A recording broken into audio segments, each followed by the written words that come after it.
La flexibilité entre le monde du travail, le monde du bureau et le monde résidentiel home, c'est en effet une barrière qui est en train de s'effondrer pour différentes raisons.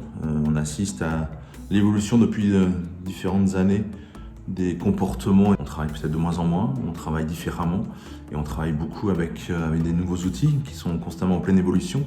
L'arrivée du digital est complètement, depuis des années, on le vit maintenant, c'est presque Ces outils connectés que nous avons autour de nous du matin au soir nous permettent d'échanger, de communiquer, un vaste sujet, mais en tout cas de travailler sur des espaces complètement différents, hybrides. Donc voilà, tout ça a une conséquence sur l'évolution du mobilier. Pendant des années et des décennies, le mobilier de bureau a été pensé par des industriels qui ont fait le focus sur un marché bien défini, qui était le bureau. On a vu différentes typologies de produits, essentiellement basées sur le confort, sur l'ergonomie, des chaises, comme je disais précédemment, très dessinées, concentrées sur la fonction, sur le confort, des réglages dans tous les sens.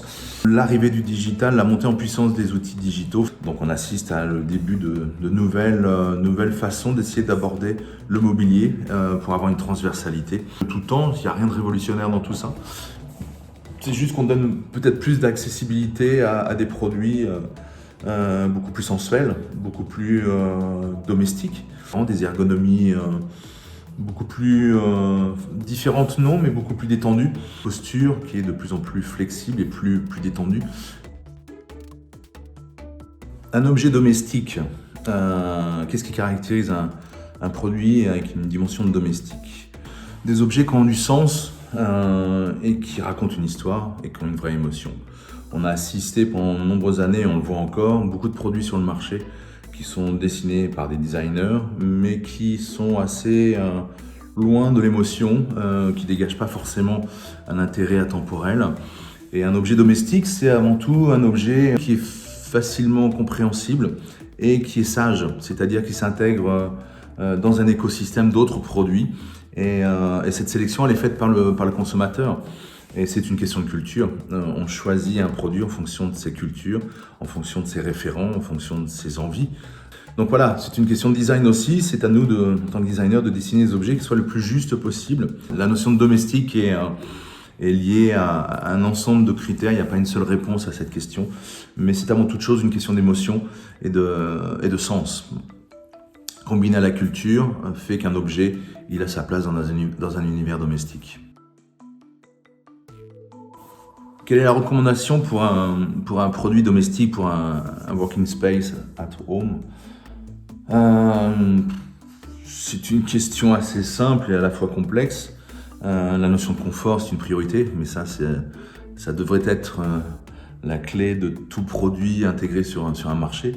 C'est une notion de confort parce que ces nouvelles ergonomies de travail qui poussent les employés à travailler à la maison. Et puis à partir de là, c'est de respecter là encore, que ce ne soit pas des objets à prothèse. On ne va pas vendre dans un univers domestique des chaises de bureau telles qu'elles ont été dessinées pendant des années avec toutes ces fonctions qui servent souvent bien à rien. Mais voilà, c'est de travailler sur des produits justes qui s'intègrent avec les autres fonctions de l'habitat, à savoir le dîner, la convivialité, la vie de famille, et sans qu'on ait des objets qui soient forcément intégrés qui ne soient pas en raccord avec la culture, avec l'architecture intérieure de chaque espace privé. Donc voilà, c'est de proposer des typologies de produits qui soient, là encore, importantes aussi. C'est vraiment de réfléchir à cette notion de connexion. On vit dans un monde et les outils de travail sont essentiellement digitaux.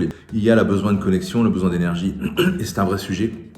On a vu le Bluetooth, on a vu le wireless, on a vu toutes ces technologies sans fil. Donc il y a des solutions intéressantes à travailler pour intégrer, sans que ça soit là encore des prothèses ou des verrues, d'intégrer toutes ces notions digitales de connexion. Donc voilà, tous les produits qu'on dessine d'un point de vue factuel doivent être perméables, en tout cas connectés. Donc voilà, c'est une juste balance et de réfléchir en tant que designer à des solutions timeless, atemporelles, qui soient justes et qui soient fluides et faciles à l'usager.